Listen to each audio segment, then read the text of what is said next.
only pure prevention from having a child is not having sex. So if you don't want to get the... Welcome back to The Life with the Browns. For years, the entire public story of this family has revolved around one central idea: conflict between the wives. The attention was always focused on shifting loyalties, emotional breakdowns, jealousy, abandonment, and the slow unraveling of a plural family structure that was never as stable as it appeared on screen. Every major turning point seemed to come back to the same questions. Who was favored? Who was excluded? Who was quietly suffering behind the scenes while the cameras rolled?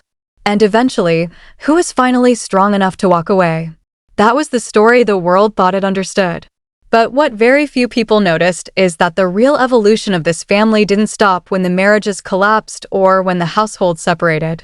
In many ways, that was only the beginning of a second, quieter chapter, one that involves the children who grew up inside that system. Because the Brown family didn't just produce a history of marriages. It produced a generation of observers. Children who watched everything unfold from the inside. Children who formed their understanding of love, loyalty, and betrayal based on what they saw at home. And now, those children are adults. And they are no longer silent. What makes this new phase so complex is that the next generation didn't inherit peace. They inherited perspective. Different perspectives. Competing interpretations of the same household. And in some cases, those interpretations are now clashing in public ways that mirror the very divisions that define their parents. The situation between Gwendlyn Brown and her brother Paedon Brown is a perfect example of this shift. What might once have been private sibling disagreement has now become something more visible, more structured, and far more emotionally loaded. Because these are not children anymore. These are adults with voices, platforms, opinions, and audiences. And when those voices disagree, people listen. More importantly, people take sides. And that is how a family story begins to split into generations of interpretation rather than shared memory. To understand why this sibling dynamic has become so significant, you have to look at the individuals involved, not as reality TV figures, but as two adults shaped by the same environment in very different ways. On one side is Gwendlyn Brown. Over time, she has become one of the more openly expressive members of the Brown family's younger generation. She doesn't hesitate to speak about dysfunction when she believes she sees it, and she has consistently aligned herself with people she feels were treated unfairly within the family structure. Her approach is not subtle.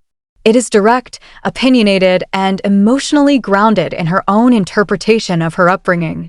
And that interpretation has led her to publicly support certain family members while openly criticizing others.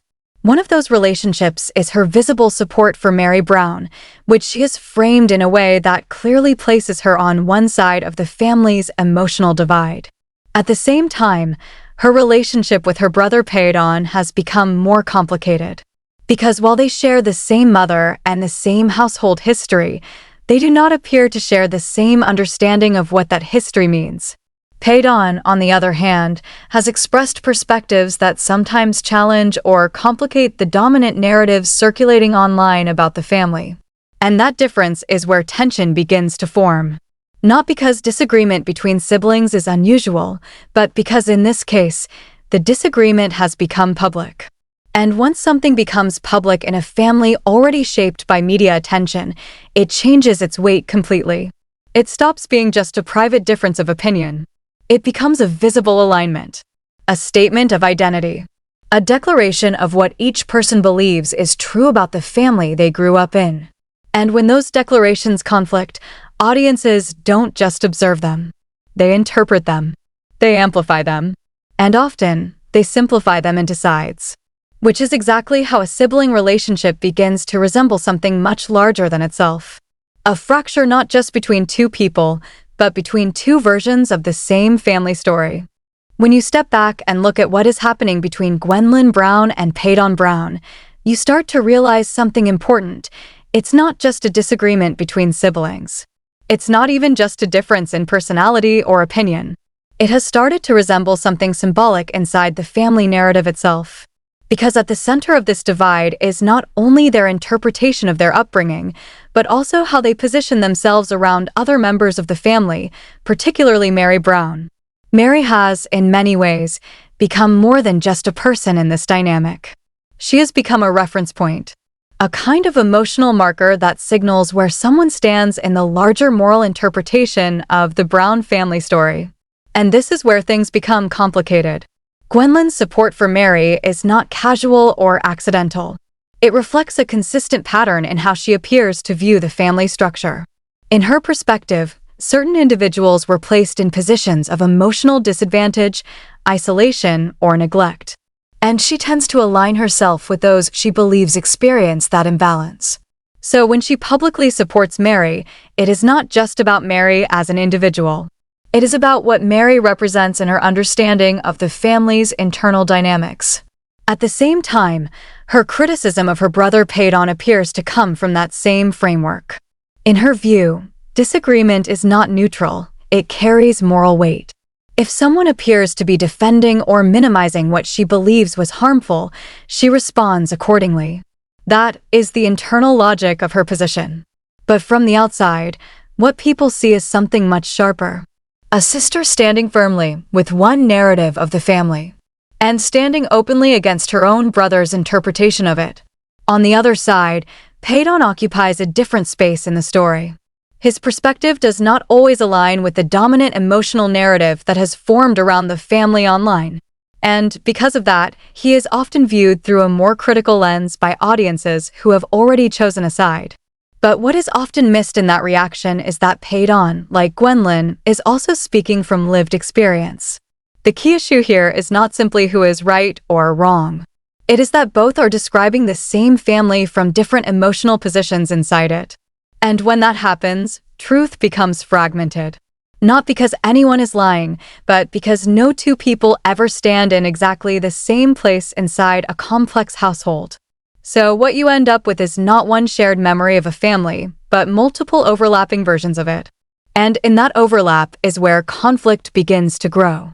Because once those versions are spoken out loud, and especially once they are spoken publicly, they stop being private interpretations. They become competing narratives. And competing narratives inside a family rarely stay peaceful for long. What makes this situation between Gwendlyn Brown and Paedon Brown even more intense is not just that they see the family differently, it's that those differences are no longer contained within private conversations or quiet disagreements behind closed doors. They are visible. They are documented. And they are being interpreted by an audience that was never originally part of the family system. Once a sibling disagreement moves into the public space, it stops behaving like a normal family conflict. It takes on a completely different structure. Every statement becomes permanent. Every opinion becomes searchable. Every emotional reaction becomes something that can be replayed, quoted, and analyzed by strangers who were never in the room when those feelings were formed. And that changes everything. Because in a private family setting, disagreement has flexibility. People cool down. Context is remembered. Emotions soften over time. Misunderstandings can be corrected quietly, without pressure or performance. But in a public setting, especially one shaped by social media attention, that flexibility disappears. What remains instead is positioning. Each person becomes locked into what they have already said publicly. Not because they cannot evolve, but because evolving publicly feels like contradiction to an audience that has already formed an opinion about them. And that creates pressure. Pressure to stay consistent. Pressure to defend earlier statements. Pressure to avoid appearing uncertain or conflicted, even when real life is never that clean. So when Gwendlyn expresses criticism toward her brother, it does not just remain a private sibling disagreement. It becomes part of a visible narrative that audiences can pick apart and respond to. And when Paedon expresses a different perspective, that too becomes part of the same public record, placed side by side with everything else. At that point, the conflict is no longer just between two siblings. It is between two interpretations of the same family history, performed in front of an audience that is constantly evaluating which version feels more believable. And the audience, in turn, does what audiences often do in emotionally charged family stories. They choose sides. They assign roles. They simplify complexity into categories that are easier to understand: right and wrong, victim and aggressor, truth teller and defender of the system. But real family dynamics do not fit into those categories cleanly, especially not in a family as large and emotionally layered as this one. Because the more people there are in a system, the more perspectives exist inside it. And the more perspectives exist, the harder it becomes to hold a single unified version of what actually happened. So what you end up with is not clarity. It is fragmentation. And in that fragmentation, public conflict becomes even more difficult to resolve, because now it is not just about healing a relationship. It is about managing perception. And perception, once established at scale, is one of the hardest things to change. That is the space Gwendlyn and Paedon are now navigating. Not just sibling disagreement, but sibling disagreement under permanent public observation. And that pressure changes the nature of every word they choose to say or choose not to say. To really understand why Gwendlyn Brown and Paedon Brown can look at the same family and walk away with completely different interpretations, you have to go deeper than surface-level disagreement. This isn't just about personality differences or online opinions. It goes back to something more fundamental: how children experience the same household in completely different ways. In families like this, especially large and emotionally complex ones, there is rarely a single shared childhood. Instead, there are multiple childhoods happening at the same time, under the same roof, but shaped by different relationships, different emotional attachments, and different moments of closeness or distance. One child may feel deeply connected to a parent during a certain phase of life, while another child may feel overlooked in the exact same period. One sibling might experience a situation as stability, while another experiences it as emotional uncertainty. Both can be true at the same time, because they are filtered through different positions inside the family system. That is what makes Gwendlyn and Paedon's divide so psychologically interesting. They are not strangers looking at the family from the outside. They are two people who lived inside the same structure, but not necessarily in the same emotional location within it. And that matters more than people realize. Because memory is not just a recording of events, it is a recording of emotional impact. And emotional impact is deeply personal. It depends on who comforted you, who dismissed you, who protected you, and who disappointed you at different stages of your life. So when Gwendlyn describes her understanding of the family, she is not simply repeating facts. She is expressing how those experiences felt from her point of view. When Paedon does the same, he is doing exactly the same thing from his own position. And this is where conflict becomes almost inevitable. Because people naturally assume that shared environments should produce shared conclusions. But that assumption doesn't hold up in emotionally complex households.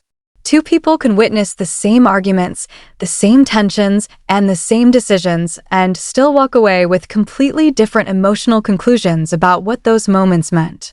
Neither experience cancels the other out. They simply coexist. And sometimes they directly contradict each other. That contradiction is what audiences often struggle with the most. Because it removes the comfort of a single clear narrative. It forces a more uncomfortable truth that families, especially complicated ones, are not experienced as one unified reality, but as a collection of overlapping and sometimes conflicting personal truths. In that sense, both Gwendlyn and Paedon are speaking honestly. Not necessarily about a single objective version of events, but about their own lived experience of those events. And that distinction is important. Because once you accept that idea, the conflict stops being about who is lying and who is telling the truth. It becomes something more complicated and more human. Two people trying to make sense of the same past from two very different emotional starting points. And neither of them can fully step into the other's position, no matter how much they might try. As this sibling divide continues to unfold, it becomes clear that the disagreement between Gwendlyn Brown and Paedon Brown isn't happening in isolation. It is being shaped by something larger than just the two of them. It is being shaped by how each of them has decided to interpret the family system they grew up in, and more importantly, how they position themselves within it as adults. For Gwendlyn, her public stance appears to follow a consistent emotional logic. She tends to align herself with individuals she believes were treated unfairly or placed in emotionally difficult positions within the family structure. That pattern shows up repeatedly in how she speaks about certain relationships, including her visible support for Meri Brown. In her framing, support is not neutral. It is moral positioning. It signals where she believes justice or imbalance exists in the family narrative. So when she stands with Meri, it reflects more than personal preference. It reflects her broader interpretation of who is supported and who is overlooked. And from that same framework, disagreement with her brother is not treated as casual difference. It is treated as contradiction. That is why her criticism of Paedon carries weight in public perception. It is not framed as a passing argument between siblings. It becomes part of a larger moral map she is drawing of the family, where certain perspectives are aligned with accountability and others are not. On the other side, Paedon occupies a different interpretive space. His perspective does not always fit neatly into the dominant online narrative that has formed around the family's history. At times, he challenges assumptions that many viewers have already accepted as settled truth. And that alone places him in a more controversial position. Because once an audience becomes familiar with a dominant narrative, any deviation from it is often read as opposition, even when it may simply be a different lived interpretation. So what develops is not just disagreement between siblings, but divergence in storytelling. Two internal maps of the same family. Two emotional interpretations of the same events. And both being expressed in ways that are visible to the public. This is where the situation becomes more than interpersonal conflict. It becomes narrative conflict. And narrative conflict is far harder to resolve because it is not just about what happened, it is about what those events mean. Meaning is where people become most attached. Meaning is where identity forms. And when identity is tied to interpretation, disagreement feels personal even when it begins as intellectual or emotional difference. That is why the Gwendlyn Paedon divide feels so charged. It is not simply about two siblings disagreeing on memories. It is about two interpretations of the same family competing for legitimacy in a public space that rewards clarity, certainty, and simplified answers. But families like this rarely offer anything that clean. What they offer instead is complexity. And in that complexity, even honest perspectives can feel like opposition when they no longer align. Once a family disagreement becomes visible online, something subtle but powerful happens. It stops belonging only to the people involved. It starts belonging to the audience watching it unfold. And that changes the emotional weight of every interaction between Gwendlyn Brown and Paedon Brown. Because now, every comment, every post, every indirect reference is no longer just communication between siblings. It is communication happening under observation. And observation has a way of altering behavior, even when people try not to let it. What might have been a private misunderstanding in another context becomes something more permanent in this one. Not because the feelings themselves are necessarily more intense, but because the environment reinforces permanence. Once something is said publicly, it cannot be unsaid. It can only be clarified, defended, or left to stand on its own. And each of those choices carries consequences, not just within the family, but in how audiences interpret character, loyalty, and intent. That is where social media begins to play a major role in shaping the narrative. Audiences naturally look for structure in emotionally complex stories. When they see disagreement between siblings, especially in a well-known family, they often try to organize it into something easier to process. That usually means assigning roles. One person becomes the truth teller. Another becomes the counterpoint. And sometimes, one becomes the problem. But real relationships do not operate in those fixed categories. They shift. They overlap. They change depending on context, timing, and emotional state. Still, online spaces tend to flatten that complexity. A single statement can be extracted, shared, and reinterpreted thousands of times without the surrounding emotional context that originally shaped it. Over time, this creates a version of the conflict that feels more defined than the reality actually is. And once that version gains traction, it becomes difficult for anything more nuanced to replace it. For Gwendlyn and Paedon, that means their individual perspectives are not only being expressed, they are being filtered through thousands of external interpretations. Each interpretation adds pressure. Each reaction adds momentum. And each piece of engagement makes the situation feel more fixed than fluid. This is where public-family conflict becomes especially difficult to unwind. Because even if emotions soften privately, the public record remains static. And stepping away from that record can feel, to those involved, like contradiction or inconsistency. That perception alone can discourage people from softening their stance, even when real life becomes more complicated than their earlier statements suggested. So instead of movement toward resolution, there is often reinforcement of position. And that reinforcement slowly turns disagreement into identity. At that point, the conflict is no longer just about what was said or done. It becomes about what each person represents in the eyes of the audience watching them. And representation is far harder to change than opinion. This is the space Gwendlyn and Paedon now exist in. Not just as siblings navigating personal differences, but as individuals whose words have been absorbed into a larger public narrative that continues to evolve independently of them. And once that happens, the story is no longer entirely theirs to control. If you really zoom out from the conflict between Gwendlyn Brown and Paedon Brown, something uncomfortable becomes visible. This isn't just a sibling disagreement playing out in adulthood. It looks like something that has been building for a long time, something inherited, repeated, and reshaped rather than newly created. Because the patterns underneath this conflict do not begin with this generation. They begin with the one before it. The original structure of the Brown family was built on division. Not just in the obvious sense of multiple relationships, but in the deeper emotional sense of separate experiences existing under the same household umbrella. Different wives carried different emotional realities. Different children grew up in different relational environments. And those differences naturally shaped how each person understood loyalty, fairness, and belonging. So even within the same family name, there were multiple internal versions of the family functioning at once. And that matters, because those versions do not disappear when the children grow up. They get passed down.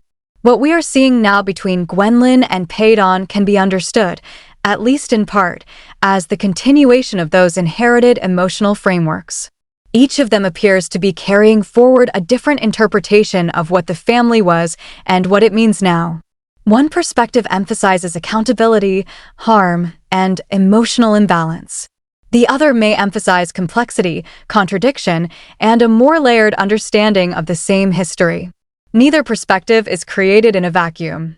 Both are shaped by what they lived through, what they witnessed, and what they emotionally absorbed as children inside a very public, very complicated family system. And when those inherited interpretations meet in adulthood, they don't always merge easily. Sometimes they collide. That collision is what gives this situation its intensity. Because it feels less like two people forming new opinions and more like old divisions resurfacing in a new generation. In that sense, the children are not just participants in a current disagreement. They are also carriers of unresolved emotional history. Whether consciously or not, they are each responding to different parts of the same family legacy. And that is why this conflict feels larger than the individuals involved. It echoes something older, something structural, something that predates them. This is how family systems often repeat themselves, not through direct imitation, but through emotional inheritance. Children grow up inside a system of unresolved tension, and even when they reject aspects of it, they still end up organizing their understanding of the world through the emotional patterns they learned early on. So even when the next generation tries to form its own identity, it is still operating within a framework shaped by the previous one. And that is why the divide between Gwendlyn and Paedon can feel so familiar. It doesn't just resemble a sibling disagreement. It resembles the continuation of a larger family pattern, one that was never fully resolved, only redistributed. And now it is showing itself again in a new form. There is another layer to this conflict that often gets mentioned only briefly, but it carries a significant emotional weight: Christine Brown's position as the mother of both Gwendlyn and Paedon. Because while the public focus tends to stay on the siblings themselves, there is an underlying reality that cannot be ignored. This is not just a sibling divide unfolding in isolation. It is happening within the same immediate family unit that raised them. And that places Christine in a uniquely difficult emotional position. From the outside, it can be easy to reduce family conflict into simple narratives of disagreement or personality clash. But for a parent watching their adult children publicly disagree, especially in a family already shaped by long-term tension and visibility, the experience is far more complicated. There is no straightforward solution available, no simple intervention, no way to fix adult children's perspectives or force alignment between them. At best, there is only management of distance, emotional boundaries, and hope that time softens the edges of disagreement. And in a situation like this, even that hope can feel uncertain. Because what makes this dynamic especially heavy is not just that the siblings disagree, it is that their disagreement is tied to interpretations of the same shared upbringing. That means the past itself becomes part of the conflict. And when the past is part of the conflict, it cannot be easily separated from present-day relationships. For Christine, that means witnessing two of her children construct different narratives about the same family she worked to build and later worked to separate herself from. One interpretation may feel more aligned with her own experiences. Another may feel more distant or difficult to reconcile with. But regardless of alignment, both narratives exist simultaneously in the same family space. And that creates emotional tension that does not resolve easily. At the same time, the ripple effects of this kind of sibling division extend beyond just the immediate participants. Other siblings in the family system inevitably become aware of the dynamic, even if they are not directly involved. Family gatherings, holidays, and shared milestones can all be affected by the need to navigate emotional sensitivities. People begin to adjust behavior. Conversations become more cautious. Interactions become more managed. And over time, even the structure of family togetherness can begin to feel different, not because love disappears, but because tension reshapes how connection is expressed. This is one of the quieter consequences of visible family conflict. It does not always result in total separation. Instead, it often results in recalibration, new boundaries, new emotional distances, and new ways of interacting that account for unresolved tension. For a parent, watching that unfold can be particularly difficult because it highlights something that cannot be controlled. Even after leaving a difficult system, the echoes of that system can continue to exist in the relationships that remain. And in this case, those echoes are not distant.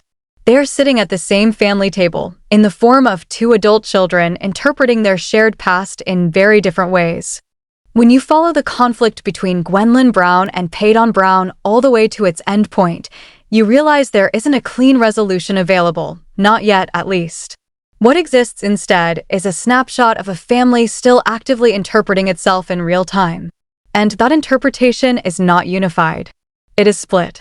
What began as a broader family system defined by visible divisions between adults has now evolved into a second layer of division within the next generation.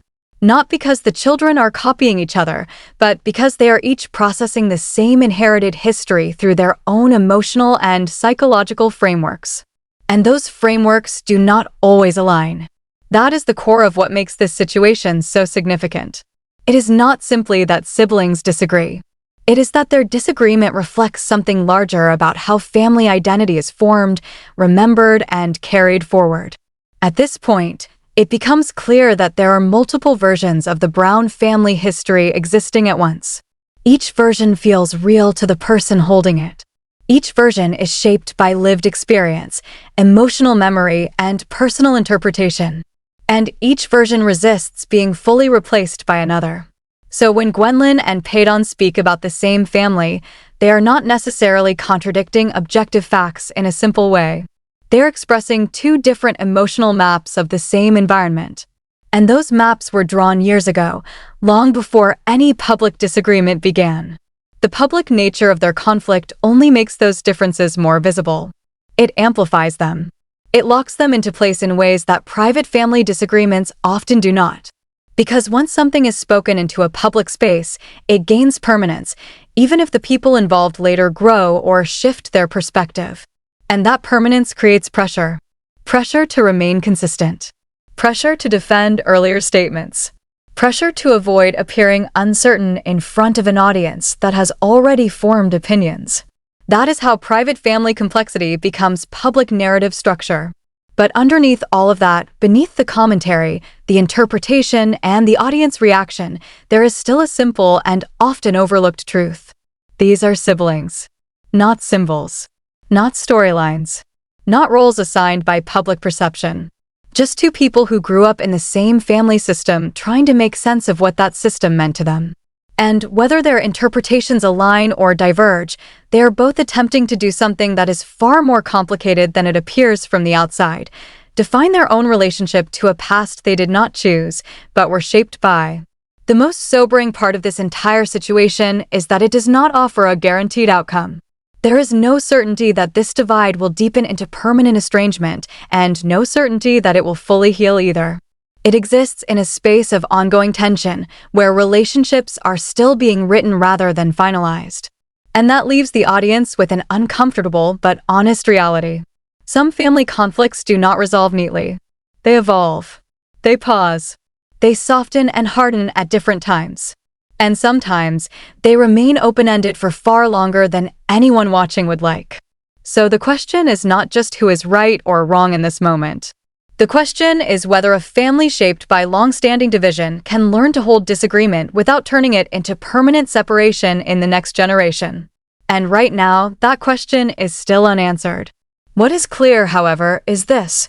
The story of the Browns did not end with the marriages breaking apart. It simply changed form. And the next chapter is still being written by the children who grew up inside it.